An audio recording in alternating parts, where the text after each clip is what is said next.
so you guys can see all the steps of my makeup. I start out with this Laneige sleeping mask for your lips. I wear a lot of lip masks and lip balms, and I like to keep my lips soft and hydrated while I'm doing my makeup. And I love the flavor of this one. Then I went in with my Charlotte Tilbury Magic Serum. On my TikTok, you guys have asked before whether I would recommend this product, and if I'm being totally honest, I would not recommend it, and that's purely because of the cost. I think that this bottle is only 1 ounce and it cost $85, and I'm not saying it's a bad product, but I haven't detected any kind of effects that would make it worth that price, because that is a pretty expensive product in my opinion. But if you know it, I'm curious to know what you think about it.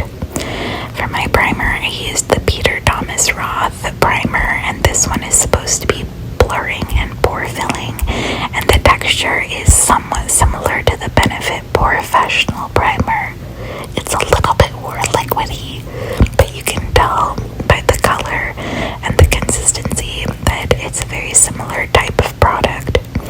This one though, I am really not sure about, because I used this with a different foundation a couple of days ago on one of my live Get Ready With Me TikToks, and it did not seem to blend well at all with the foundation that I used.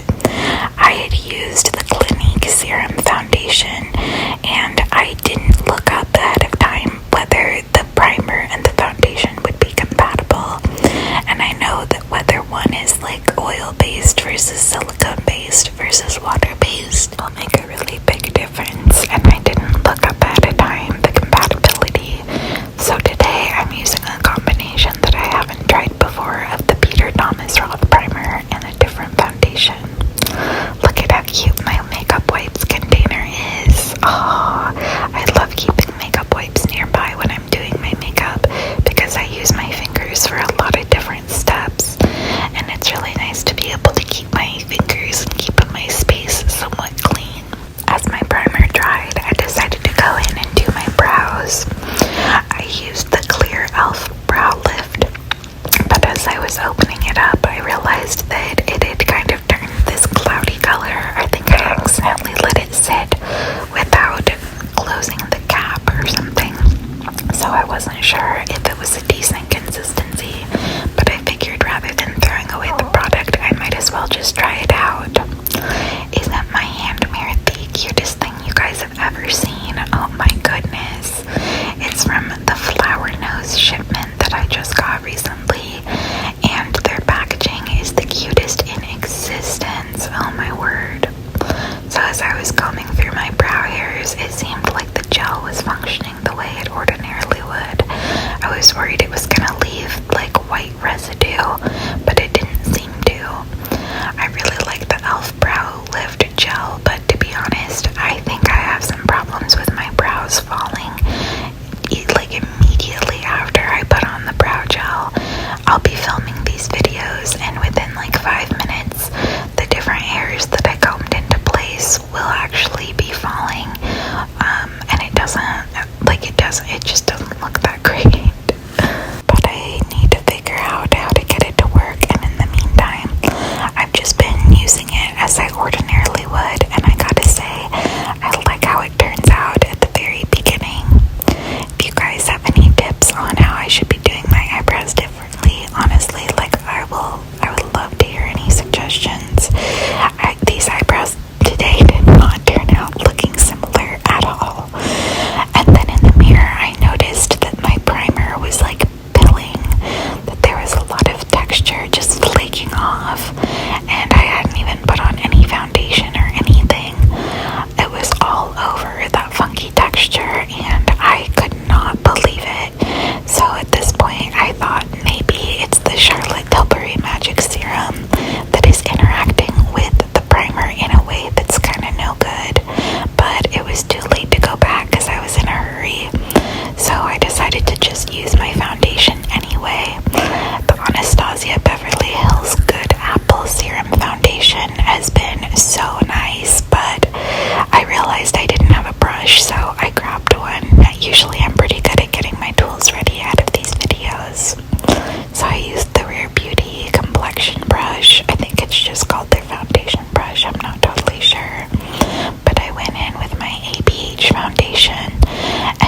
was so sad, you guys. I could see those little pellets and the little pills coming off immediately. It's so tragic when your foundation doesn't go with your primer, because usually you don't really have time to just wipe everything off and start over. But in this case, I wish I had. I wish it showed up more on camera for you guys to be able to see. It was so discouraging because I really, really enjoy this foundation, and usually it makes my skin tone much more even, and it looks pretty similar to just natural skin. Like, it doesn't look cakey or anything. And it was really sad that the natural texture of my skin wasn't coming through at all, and that the separation just looked so bad. I blended it out just because I thought maybe if I buffed it into the skin enough that I would reduce the texturization that I was seeing. But I really wish that at the primer stage I had just gone back. You guys can see this insane divot that my little brow wrinkles created. That's just a demonstration of how bad the texturization looked across the whole face. It was just a little harder to pick up elsewhere on camera, but I swear it was there.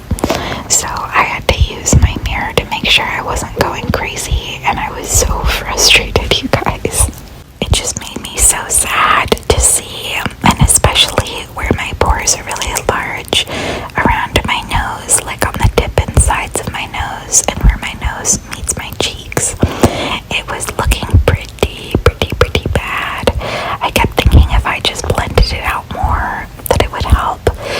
But you guys, my face, I just looked like I was reaching my limit. Oh my word.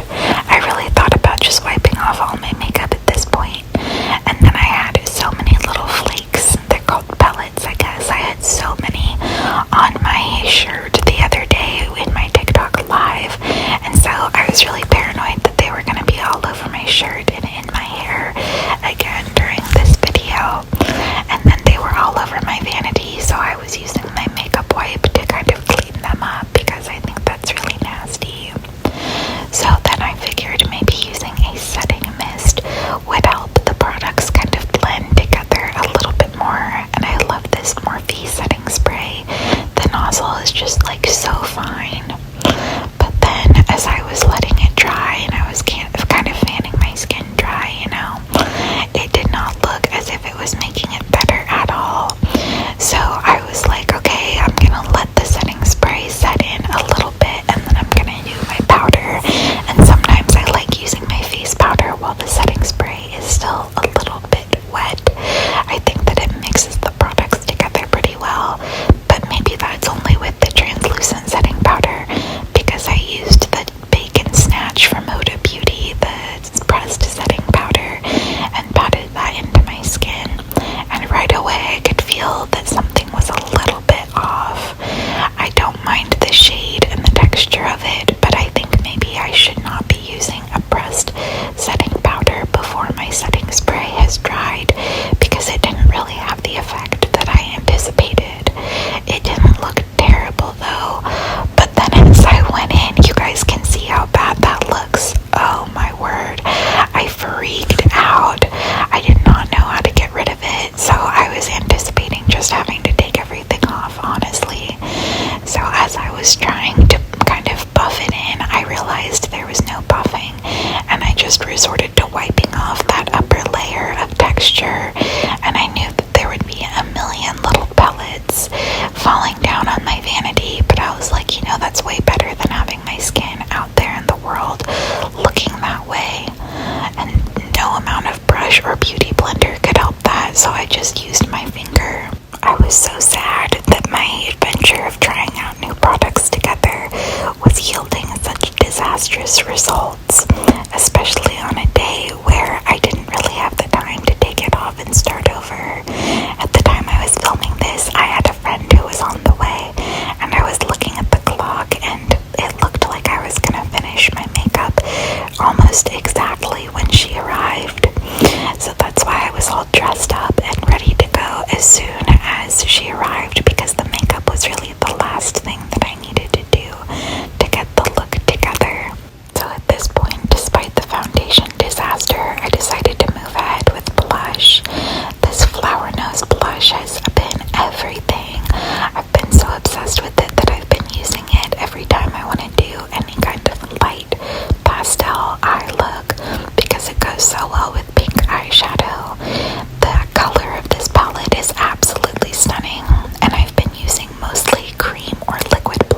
for so long, but that's why I did the powder step before this stage. I wanted to set the liquid with setting spray and powder before going in with my powder blush.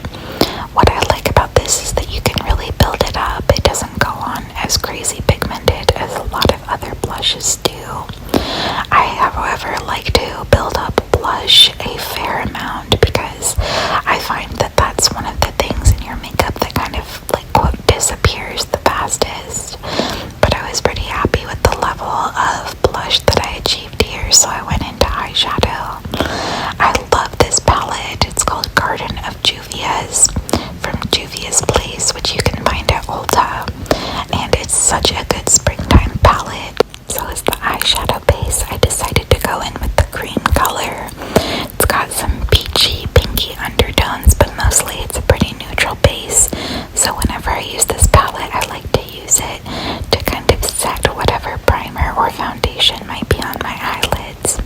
I do a little bit of setting with the setting powder that I use. So on my eyelids, there's a little bit of foundation and a little bit of setting powder already. But I like to go in with the cream, and at this point I've gone in with some of the pink color too, just the nice little pastel pink, and I didn't want to do anything too crazy, so I started out with pretty minimal amounts, but I did want to wear enough pink to kind of bring out the color of my shirt, and I decided I wanted to go with kind of a vivid lip as well, so I wanted to stay away from doing anything that was too insanely bright with my eyeshadow. Then I used a flat brush for the glitter. It's a really, really nice color, and usually for shimmer shades I like to use my finger, but it's pretty difficult for me to maneuver this shape when I'm wearing press-on nails like I am today. So in the meantime, I've been using these flat brushes to be able to administer some of the shimmers, and I went in with a smaller flat brush into this golden color for my inner corner. It is so crazy bright. Like I'm so impressed all the time by how vivid the colors are in Juvia's Place pressed eyeshadows and shimmers. Watching this video back, I do wish I had blended out the colors a little bit more. I was trying to achieve a nice gradient and go pretty vivid in the inner corners, and I did realize I wanted to add more of the pink, so I used the same brush that I'd been using before, which had some residual pink eyeshadow on it, to just blend it all out, and then I used the same flat brush with the pink shimmer on it. But in retrospect, I think I would have liked if I had blended it out even more. So at that point, I noticed that my brows were not really looking the way I would like them to. Some of the hairs, like I mentioned earlier, were falling out of place a little bit, and I also wanted them to look a little bit thicker. So I went in with my Glossier Boy Brow. I really enjoy this, but it's a little bit hard for me to control because sometimes I get the gel on my skin underneath the brows, and then I feel like I have to go in and kind of take care of the patchiness, you know what I mean? Like in that instance, I got the gel on my brow, and it wasn't just the hairs, you know, it was the skin underneath, and it kind of altered the shape a little bit, and I noticed a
out, so I just went with it and did the best with what I could.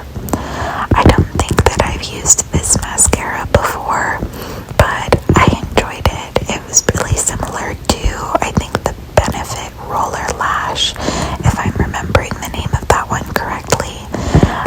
The wand, the applicator is very, very similar, but obviously at a much better price point, so I would recommend it if that sort of applicator is the kind of thing you go for. And on my recent TikTok live, a couple of you guys recommended the Big Shot mascara, which I think is from Maybelline, so I'm gonna go and get that, and I'll have to try it out in a Get Ready With Me to show all my little TikTok friends how I like the product. But I still haven't found any mascara that's my absolute go-to. I was really liking the Essence Lash Princess for a little bit, but then I found that even though it looked really good when it was first on, that it would kind of, I don't know what the word is, but there would be a lot of mascara underneath my eyes at the end of the day and make me look like I had these like dark circles. I guess it's the kind of same thing as your mascara running, but not like a result of crying or anything, just a result of blinking and the formula, I guess, just falling down your face throughout the course of the day. And I absolutely hate that look, because I don't want to go about my day and then by the time the evening comes have these crazy dark circles under my eyes. It's one of my pet peeves. So then I went in for the last step, you guys, almost done, which is just doing lips. And because I am going in for a vivid color, I decided to use this ColourPop lip liner.